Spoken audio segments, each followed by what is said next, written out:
Në lagunën e Nartës, peshkimi nuk është thjesht një profesion, por është mënyrë jetese. Për ABC News, dy vëllezërit peshkatar, Artan dhe Alfred Alliu, rrëfejnë se si e nisin çdo ditë jetën e tyre mes ujit, mes rrjetave, por edhe varkave të vogla, duke sfiduar kështu dhe ndryshimet klimatike që kanë ndikuar edhe në uljen e prodhimit.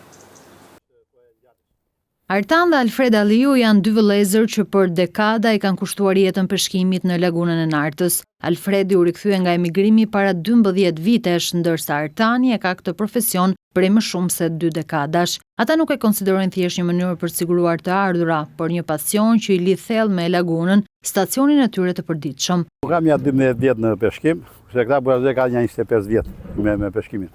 Para unë jam marrë në emigracion. Kam qenë në Greqi 25 vjet në Greqi. U këthe mande, bëm me vlam bashkë, zojëm licenca me dokumenta me gjitha. Sa vite ke që merresh me peshkim? 24 vjetë që merrem me peshkimin. Vetëm në lagun, me licenca, edhe me lejë peshkimin fillimisht nga komuna. Dhe pastaj na u Pastaj na u po ja. U futu me u po. Me çfarë peshkoni? Rrjeta, edhe falkoj për ngjallë. Rrjeta për peshku, falkoj për ngjallë. Vëllezërit Alliu peshkojnë koc, levrek, qefull, por edhe ngjala e këto të fundit më të rralla për shkak se variojnë nga sezoni. Zakonisht është kosja, lavraku e qefli. Peshk tjetër nuk ka këta tre janë. Edhe ngjallin që kemi ngjallin ne, po ngjalla me sezone. Po lavraku, kosja, qefli. S'ka lidhje fare me detin apo me karavastan. Ky ka ndryshim se uji të këtu është uji kripur, ka zakonisht për familje për kështu, po e ku te brona njep shumë e shes më shumë brenda në fshat ose lokalet janë lokale këtej shumë. Tani në këtë periudhë është koha që e lavrakut, që lëshon vezët, lavraku. Po edhe qefli, në krahasim me kohën, nëse do bëj koha e ftohtë, do jetë -2, -3, atëherë peshku bie qëllon më mirë në rrjeta, në mrezta. Ata pranojnë se prodhimi ka rënë ndjeshëm në vitet e fundit, ndërsa ndryshimet klimatike, i ftohti dhe furnizimi i dobët i kanaleve që lidhin lagunën me detin kanë ndikuar dukshëm në situatën aktuale. Po këto vitet e fundit ka qenë çik dobët peshkimi, nuk ashtu. Ka qenë dobët, po para 10-12 vjetë. Po nuk e di, nuk punohet mirë kanali si duket që bën lidhjen me detin, se ky ka lidhje me detin, që bëhet kanali ande. Tem ne për ata arsye për ashtu. Po edhe koha për shumë ka rënë koha nga ftoma. Ndryshime klimatike. Po të garantuar, ajo është e garantuar.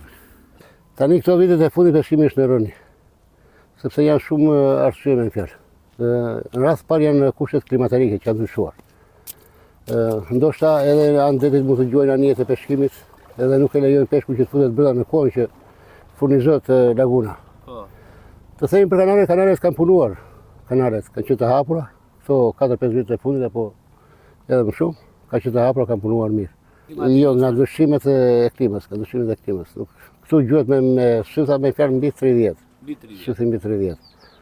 Për Alfredin, rikthimin në vendlindje dhe puna në lagunë nuk ka qenë thjesht një zgjedhje profesionale, por një vendim i ndjekur nga pasioni e nxitur nga familja. Po unë kisha vëlla 2 vëllezër atje, dhe ajo ishte edhe nipi, hade, pse do rish pa punë. Se ne na perdulim tokë që kemi këtu nuk ka gjë. E të hyri një qef? E hyri qef, mua blem bakën, blem ato materialet gjitha, bëm materiale, fillon, këtë në fillim para 10 vjetë ishte mirë, se kishte.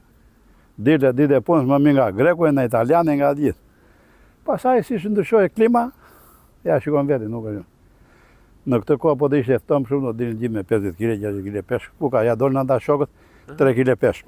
3 kg peshk. Tani 3 kilometra, ti hedhësh në gjallë, për 3 kg peshk nuk ja vlen. Ishte pasion me fjalë që unë futa në peshkim.